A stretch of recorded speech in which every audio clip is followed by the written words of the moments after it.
everyone, and welcome to the third annual Field Podcast. I'm Jim Kobe, an assistant professor of English and the editor-in-chief of Field, a journal of arts and sciences here at IU Kokomo. If you're unfamiliar with Field, it's IUK's journal of student arts and research. We publish poetry, prose, research, visual art, musical scores, comics, interviews, and so much more. Now, let's hear from some of the students working on Field's executive board this semester.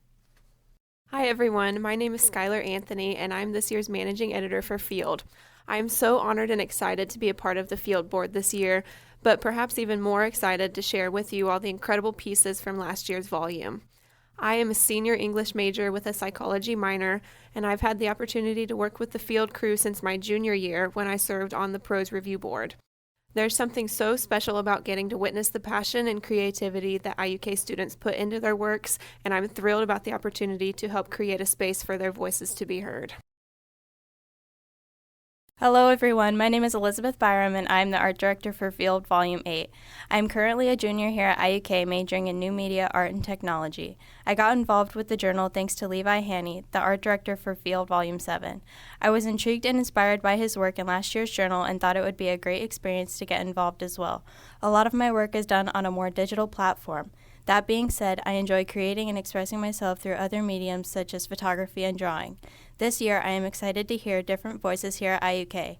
I enjoy reading and analyzing all the submissions we get, and I'm always super amazed by how unique each piece is. I'm so excited to see everything come together. Hello everyone, my name is Christian Lewis. I'm a senior English major here at IU Kokomo. I'm working as the associate and copy editor for Field Volume 8. This will be my third year involved with the journal. In the past, I've worked on the fiction, the poetry, and the research review boards. It's been a privilege and a pleasure to get to work with so many submissions, and I'm very excited to be sharing with you some of these submissions today in our annual Field Live podcast.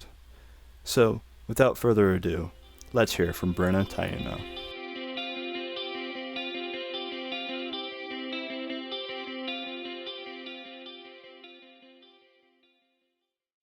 Hello, my name is Brenna Taitino. I am a senior at IU Kokomo and, sorry to disappoint, but I'm not an entomology major with a balloon concentration as I stated in my bio for Field Volume 7. Unfortunately for my family, I'm a mere English major. Last year around this time, I pieced together fragments of my frustrations with family, of course, but also with love and the devastation that comes with miscommunication, as well as the overwhelming feelings that sometimes accompany academic opportunities. Throughout the poem, I've inserted musicians' terms. The fermata, or bird's eye, which means to pause or prolong a note, and the directions accelerando and retardando, which mean to accelerate or slow down the tempo, respectively. After a series of weeks, I produced the poem I'm about to read to you, entitled Thanksgiving Musings. Standing in the kitchen, I cannot tell the grandparents, asking of my romantic life. I'm in love with a boy whose poems for me I will never get to read, and it's all my fault. Instead, I say, I've not met anyone. Let them smile sympathetically and say, anyone would be lucky to have you, and remind me of the charms they think I possess. To the uncle, who asks, how's school? I say, it's going, and not. I'm dispassionate about my subject and changed my major to pursue what sets my soul on fire, that is, to write. But Mom thinks I'm crazy, Dad asks where his money is going, and I misused dispassionate, so maybe I'm learning nothing after all, and... God, do not let them ask me, what will you do with your degree? Because the world is full of opportunity, but I am drowning in imposter syndrome, and how do you explain to your professor, I'm sorry, this is shit, I'm sorry, I really should have done better, I'm sorry, without sounding like the smudge on your paper, and how do you explain that anxiety has you by the throat and icicles of worry are poking at your brain, and how do I explain that I am just trying to matter because I can't? Life is a blur. Time slips through these fingers, but it's Thanksgiving. So I eat my pie and smile.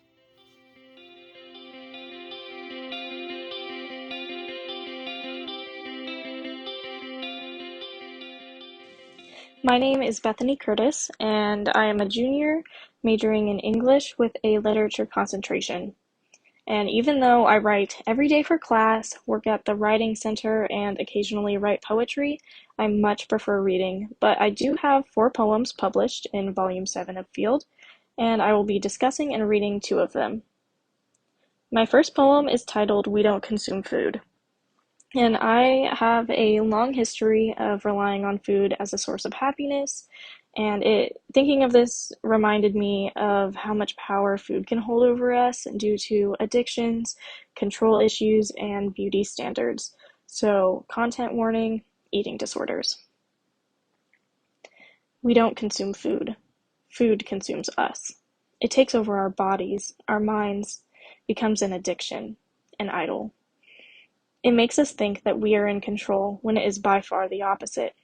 We are merely pawns in food's overall scheme to brainwash and overtake the human population. Bit by bit, bite by bite, we eat and fall into food's trap. My next poem is titled She Was a Lonely Soul, and it was written in high school during one of the lowest points in my life, mostly due to who I surrounded myself with and my own personal realizations and challenges. I also alter the designs of my poems, so they aren't just black text on a white background, and they're all different. It's usually just for my own personal preference and for aesthetic purposes, but I made this poem look like it was written with a fountain pen on old paper because I wanted it to feel kind of like a note and kind of dauntingly like a suicide note. Content warning again, suicide and suicidal thoughts. She was a lonely soul, but no one knew until they saw her skull. She is her own worst enemy, destroying herself, lying to herself, leading herself into the dark waters. But the danger ahead of her isn't visible to others. Drowning in the darkness, all she wanted was to feel alive. All she needed was someone to notice. But she went under, and it was too late.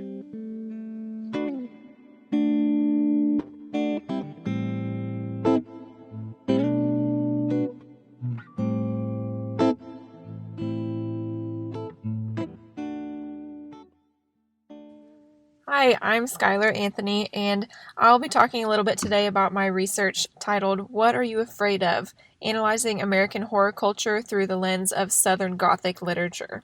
That Southern Gothic literature being William Faulkner's A Rose for Emily. My research can be found on pages 22 through 25 of Volume 7 of the Field Journal. So essentially, Faulkner writes about a woman who is sort of known as her town's outcast. She isolates herself inside her home for years. The townspeople hardly ever see her, but yet her father was of very high status in this town, and so she's really well known because of her last name, and people know that she has come from quite a bit of wealth. So one day, it seems that maybe she started dating this new man that has come into town, and the townspeople claim to be happy for her that she's not alone anymore, but then the man disappears. Emily retreats back into her home, and once she herself dies, the town attends her funeral in her home and discovers the man's corpse in her bed. She had poisoned him to keep him from leaving her and slept next to his dead body every night until she died. So very spooky stuff here. I used Jeffrey Jerome Cohen's famous essay titled Monster Culture 7 Theses to sort of figure out the methods behind Emily's madness. And what Cohen basically argues is that we try to dehumanize and find some type of control over anything that differs from us, whether those differences be cultural, political, racial, sexual, and so on. So because Emily is very antisocial in her community, and because she comes from a family of such high status, yet doesn't really act as one with wealth should or normally would, she's ostracized for her defiance of these economic or gender norms of the time. On page 23 of the journal, I begin to talk about one of the first instances in the story that hints at this theme of social isolation, which is the townspeople's vexations about Emily not having to pay any taxes. The narrator explains that she had been, quote, a sort of hereditary obligation upon the town, dating from that day in 1894 when Colonel Sartoris, the mayor, remitted her taxes, dating from the death of her father on into perpetuity, end quote. So this is where we first see that stray from economic standards. The community doesn't like that Emily continues to get away with not paying her taxes, even long after both her father and the mayor are dead. According to Cohen's essay, political or ideological difference is as much a catalyst to monstrous representation on a micro level as cultural alterity in the macrocosm, end quote. So the town really doesn't like economic defiance, really not having to pay her taxes, and this just further ostracizes her from them. Another one of Jeffrey Cohen's points is that people try to understand their fears by dehumanizing what they're afraid of or trying to have some level of control over the person or other subject that is causing them that fear. After Emily's father had died and she was left with nothing but their house, the townspeople were, quote, in a way glad she had become humanized. Now she too would know the old thrill and the old despair of a penny, more or less, end quote. So rather than sympathizing with her for her loss, they were glad that she could no longer hold herself to any higher standard than them. The latter half of the story is where readers can start to really see what Emily's truest fear may be. Once she starts dating Homer Barron, that new man in town, it seems pretty clear to readers that he may not be as fond of her as she is of him. So out of such fear of losing him, or in her case, letting him get away, the last time Emily is ever seen before her own death is taking a trip to the pharmacy, and she was seen buying poison at the pharmacy.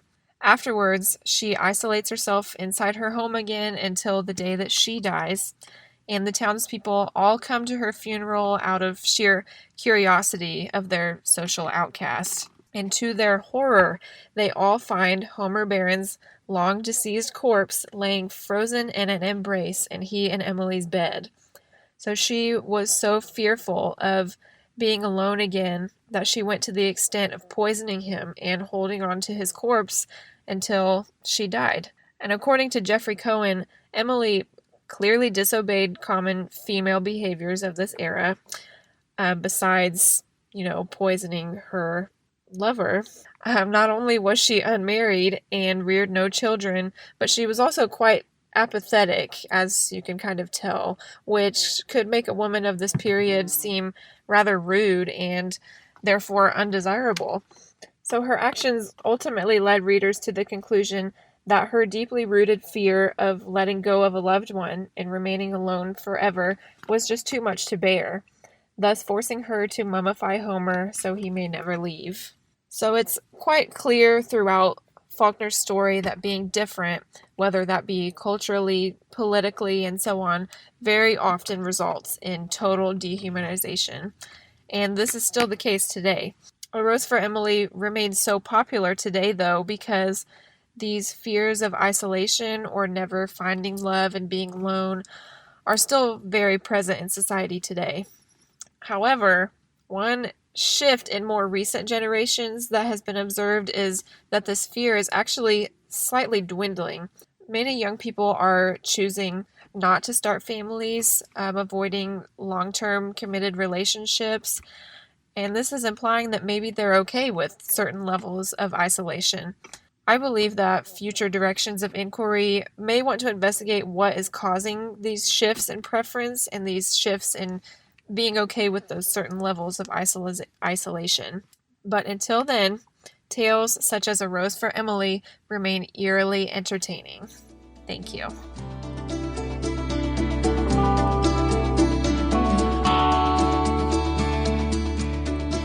My name is Alyssa Russell. My major is Hospitality and Tourism Management. The inspiration for the song Yesteryear is my great-grandparents. I think a lot of people can relate to hearing the same information over and over again from your family about people that you never personally knew. This information never gets to the core of who a person truly was, and you may never learn about the things that really matter, like a person's goals or their fears or things that brought them joy. This song is not about wanting those people back, but simply wanting those memories to be closer, so you can know more than just the things that can be listed on a piece of paper. Full on conversations now, but you're not in the room. Cry until you hear me out. What was it like to know you?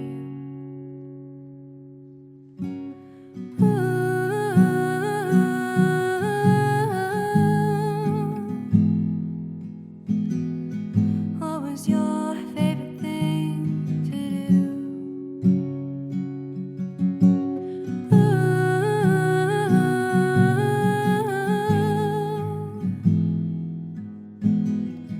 My dad says you were really cool.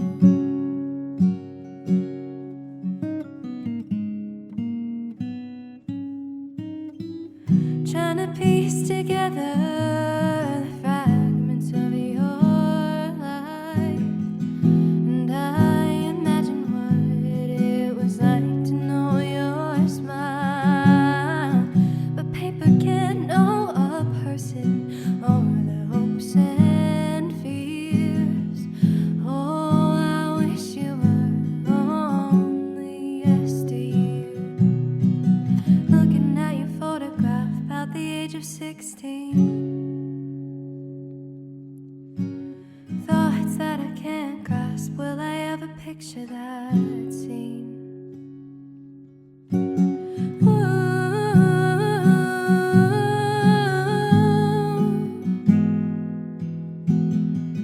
What was your favorite thing to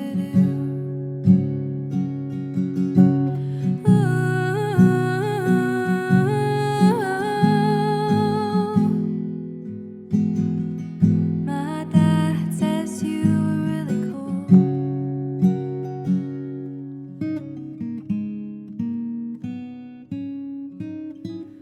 Trying to piece together the fragments of your life, and I imagine what it was like to know your smile. But paper can't know a person or their hopes and fears. Oh, I wish you were only yesteryear. Now I'm grasping at straws and I'm looking for clues. Any documents that are all filled with half-truths. All I have is a memory of a memory. Now answer me this: how can someone be damned to hell if all they really needed was help?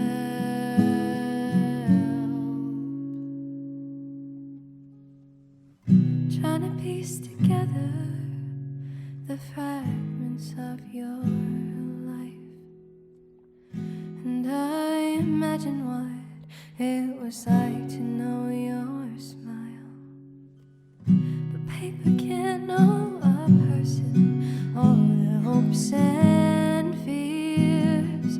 Oh, I wish you were my yesteryear.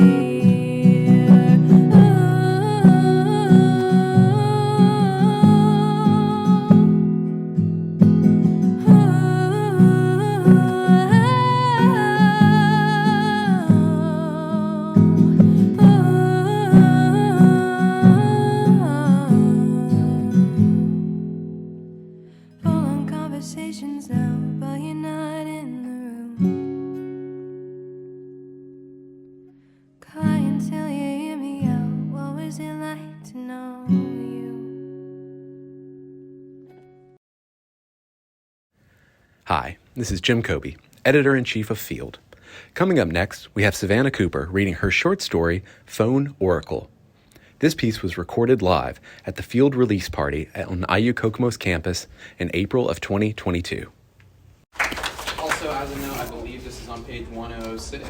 Thank If you. you'd like to follow along, I looked at it before I came up, but I think it was 105 or 106. It was 106. Okay, great. And that's good because I had it marked and then I dropped the mark. So this is a short story I wrote last semester for my advanced creative writing class, and it was a little different from the things I usually write, but it was really fun to like experiment with a new setting. By new setting, I mean Indiana. So here it is. The phone's screen lit up again. Alex groaned. That had to be what? The 10th spam call today? That's what I get for buying used. He ignored it and pressed play again on the relaxation video he pulled up on his laptop. 30 more minutes and he could cross spend time de-stressing off his checklist. The high-pitched bing bing bing lit up his phone again. Alex grumbled and snagged the phone off of his bed, tapping the screen. Maybe he could get put on a do not call list or say that the number had changed. Instead of the robotic voice he'd expected, a chipper human one picked up. Horatio's horoscopes. Hi, Mark. Your reading is in. Alex sighed. He picked up his carbonated water from his nightstand. You have the wrong... Our oracles have looked into your charts as requested, and they've recommended that you push back the hit you're doing next week. The drink inside his mouth immediately slid down the wrong tube. He hacked violently into the phone, eyes watering and nose burning. Did you say? Yes, the aspects are all wrong. We even sent one of our on-the-ground mediums to the theater, and he's certain that if you go through with it this week, you'll receive misfortune. Which brings us to your bill. Are you still using your primary card? The can slipped in his grip. This was a joke. It had to be. Sure. Hey, can you confirm the address for the theater? Make sure you went to the right place. Of course, it's 45 Monument Circle, Indianapolis, Indiana, 46204. His mouth went dry. He took another sip of the fizzy water. He knew that theater. One of his classmates from his public speaking class, Tess, worked there. The same Tess who'd just sold him this phone after saying it was an old one of her cousins. Thanks. Is that all you got? Well, there is your free lucky number reading for this week, but we've already sent that to your email like usual. This had to be a joke. People don't call in hits. That was something out of a cheap mob movie. Alex let out a shaky breath, trying to keep his voice from squeaking. Thanks again. Could you maybe forward those to a second email for me? Sure. Let me just pull up your profile real quick. 15 minutes later, Alex had the email printouts in hand. Nothing about the hit, just dumb lucky numbers. He had a paper due tomorrow. Plus, it looked like it might rain, and this weather always made his asthma act up. It was probably just a dumb spam call anyways. But if it wasn't... His mind flashed back to his classmate at that theater again. 1 hour later, Alex was standing in front of the police station. He kicked a rock from the pavement and crumpled the printouts between his hands. So this horoscope place told you some guy was going to commit a murder.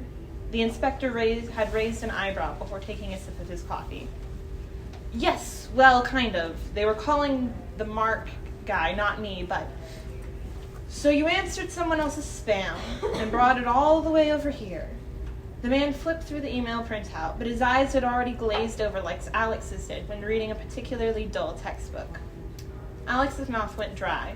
All the clever ways he'd come up with to make his request seem reasonable evaporated faster than the steam off of the other man's coffee. I know the girl who works at that theater, and I think to be safe, the man laughed knowingly and passed the papers back. Here's some advice. Just ask your girlfriend to call off work the normal way. And I know it's that time of year, but lay off the horror movies. The autumn air stung his lungs. He pulled out his inhaler, giving it a shake before sucking in a puff. Literal waste of breath.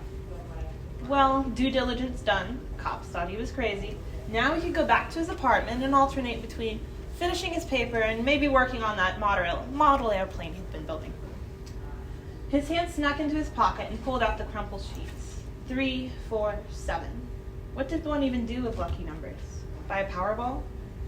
It's not my problem. Not my problem. And yet, his feet carried him down Market Street towards the theater. It would have taken him about 5 minutes to reach the place. but waiting in line at the nearby Starbucks and pondering his life choices over a cup of pumpkin-flavored coffee added an extra 15. He had just about caffeinated himself enough to buzz away the prickling what-ifs in his stomach when the source of all his current problems breezed into the shop. She looked the same as the day she'd accepted his wad of cash in exchange for the problematic phone. Brown hair in a ponytail, blue blouse with a black cardigan and black pants. Tess popped the gold-colored name tag off her sweater and strolled up to the counter. The din of the coffee shop drowned out her voice, but he could make out that she ordered some drink and one of the pumpkin scones in the display case. It took until she was halfway through the pastry before he finally chunked his empty cup in the recycling and walked to her table. The cheesy witch animatronic that the cafe had pulled out by the trash can cackled mockingly. Alex gave it his best glare. Just a few more minutes and he'd be out of this mess. A simple handoff, nothing to worry about. It was fine. You'd be fine. Tess glanced up from her phone, a phone much newer than the one she had when she'd sold him his the other day. She gave him a glare withering enough to send him stepping back. Listen, I don't do returns. Alex braced himself against her look and leaned his arms against the table, lowering his voice. Tess, I know you stole it, okay? I don't care. Just take the thing to the police, all right? Maybe they'll listen to you. She blinked at him like he'd just turned into the Fly. To be fair, he didn't know for sure she'd stolen it. But if Tess had some superstitious mobster cousin who'd given her his old phone, then he'd rather have plausible deniability. Oh gosh, what was he doing? Tess stared at him as he shifted his weight awkwardly. She pulled out a chair next to her. Sit down, Alex. Alex popped down onto the seat and immediately regretted every choice that had led him here. She folded her hands neatly in front of her. Her face was the same one she wore when she'd decided to derail the class discussion by sending the professor off on a side trail. Gears turning, calculating, but just innocent enough to get away with it.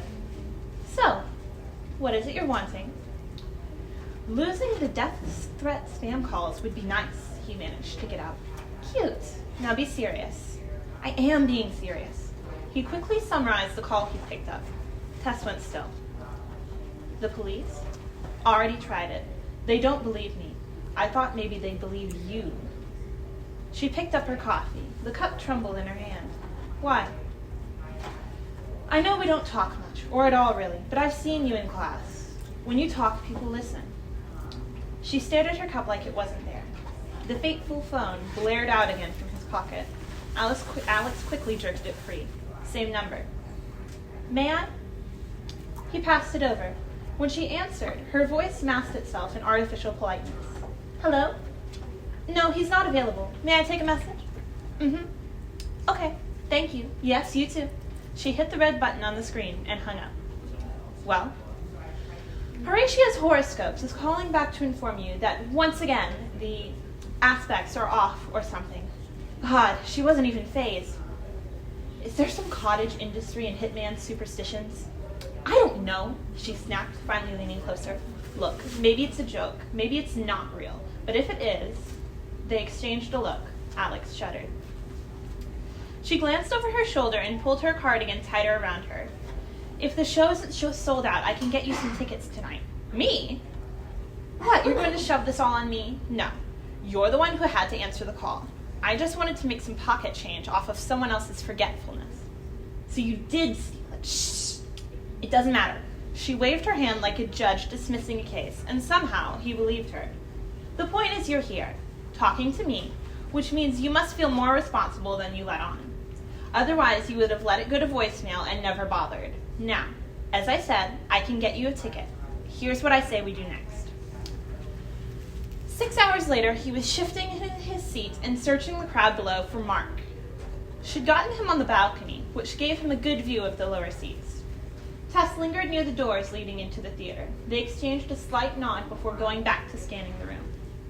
Alex wiped the sweat off of his hands onto his khakis. It had all sounded so much more reasonable when Tess was explaining it. She'd remembered the man who had left the phone and had given him a brief description. Little under 6 feet, white, blonde hair with a receding hairline. Nothing like a hitman, she'd said, her voice tinged with bitterness. People filed into the theater, dressed in nice autumn sweaters, slacks, and dresses. The haunting quiet that he dwelled in earlier was slowly replaced with an anxiety-inducing buzz. Maybe they'd emailed the man instead. Maybe he'd already called off the hit. Or maybe they were the crazy ones. Just when he'd given Mark up for lost, Alex spotted a figure matching Tess's description. He dug his fingers into his armrest and jerked his head back towards Tess. She'd sunk further into the shadows of the doorframe, and for the first time ever, the confident girl who could lead the class discussion by the nose seemed to shrink. He didn't need her to look up and confirm. Alex jumped up from his seat. The ground below the booth bobbed and swayed like a lake. "Watch it!" another guest nearby snapped as Alex nearly stepped on his foot. Alex mumbled an apology. He exited the booth and started making his way to the ground level. What was he doing? He couldn't even handle asking the waitress for the dip she'd forgotten, and he thought he could handle this dumb plan. But it was Tess's plan, he'd reminded himself, and if anyone he knew could get him out of this mess, it would be her. The man, Mark, finally came into view. Alex tried to peek inside the plain black coat he wore for signs of weapons. If he could just spot something, then he could report it, and someone else could take over. Whatever alignment of planets was occurring today gave him no such luck. Alex tried to follow Mark with his eyes, but soon lost him in the swarm of similar middle-aged men. Why couldn't he get at least a little luck? Wait, luck? Alex tugged the index card he'd scribbled the man's lucky numbers on out of his pocket. 3, 4, and 7. He found the third booth and dragged his eyes along to the 7th seat in the 4th row, and there! Mark, flinging his coat over his chair. Alex froze at the bottom, blood pounding his ears and blocking out the crowd around him. That's the same seat he bought last time. He jumped, nearly banging into Tess behind him. "I think my asthma's acting up. I don't know that I can—" "Your program, sir." She shot him a look more dangerous than the hit man and handed him a program for tonight's performance. Alex flipped it open to see several sticky notes stuck inside and scrawled with what he needed to say. "Just like in class," Tess whispered. "No fear, no flying, remember?" She patted his shoulder and vanished back into the crowd. "No flying, no dying," he thought, but he looked down at the notes anyway. She had really gotten all the main points he planned out. He braced himself, took a deep breath, and stepped forward, only to nearly be knocked off his feet as the man he was after brushed past him. Alex stumbled, dropping the program and nearly colliding with the lady behind him. He barely caught sight of Mark weaving around a corner. "Sir!" He took off running. "Excuse me, sir!" Mark sped up. He passed by Tess, who threw a confused look Alex's way. Was he already rushing to carry out the hit? There was no space to wonder, no time to analyze. Alex broke into a run. His coat flapped behind him, and passersby shot him odd looks. Usually the attention would have sent his shoulders curling inward, but he kept his eyes on the gray-coated back of the man in front of him, and didn't pay them any mind. Alex burst through the doors back into the main lobby. "Sir!" No response.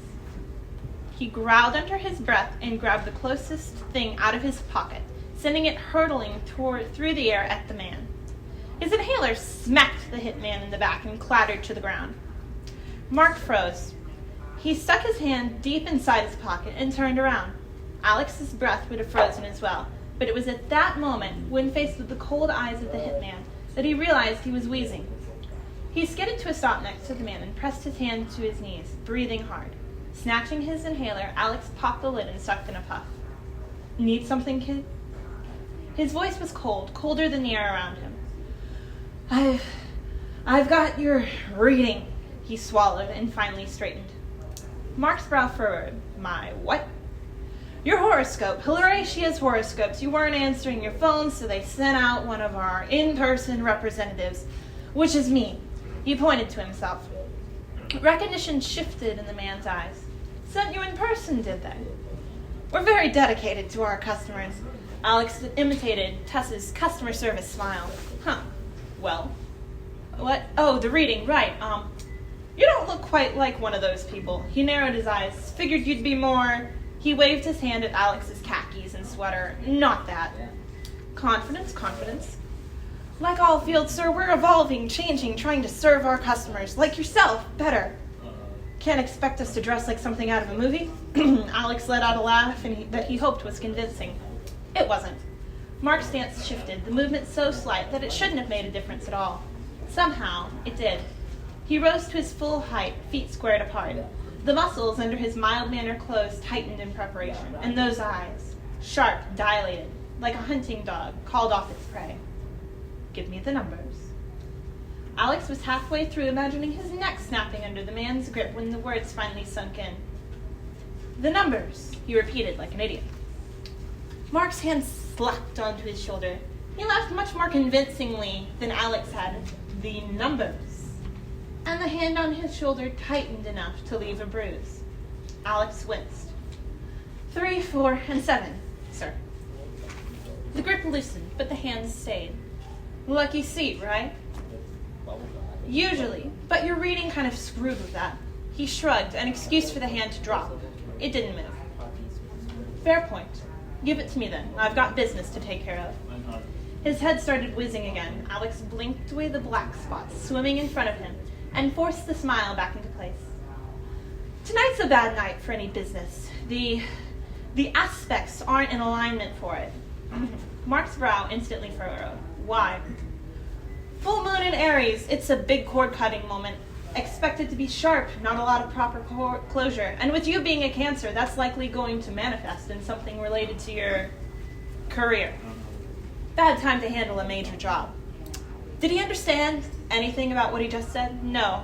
But the girl on the phone had sounded so confident when she told him. He tried squeezing the memory out and infusing his own words with that same confidence. Alex fought the urge to run and hide in the bathroom. If the guy would just believe his performance, if he could just get this one thing right, then maybe he could say he'd helped someone, that one random person whose death had been jotted down in an agenda. Seconds crawled by. He stood there smiling with that confident customer service smile. Dedication. I appreciate that. Thank you for the warning. But how did you know I would be at... Sir!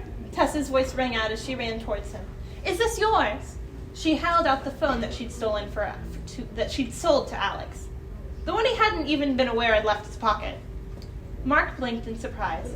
His hand finally left Alex's shoulder as he slipped back into the average-looking man facade. If he hadn't witnessed it, he wouldn't have believed it happened. Yes, I thought I'd lost it for good. We found it on your seat after a show you attended last week. I've been hoping you would come back looking for it. It would be a shame if someone else had found it and sold it off or whatever. She held it out to him. Mark glanced at something behind the two of them. He snagged the phone and shoved it into his coat pocket. And they say it's hard finding good help these days. Thank you both. Then he briskly walked out the door, heading the opposite direction of the police station. Alex and Tess both stood in the semi-silence of the entryway, breath held. Another man abandoned the performance and interrupted their quiet relief. Excuse me, did you see a man, a blonde man, kind of short, leave? Tess snapped out of the daze first. The fright from earlier seemed to have fallen off of her like a discarded coat. I'm not allowed to give out visitors' information. She folded her hands deliberately in front of her. The stranger released an irritable growl. He pulled a 50 out of his wallet and handed it to Tess. He went that way.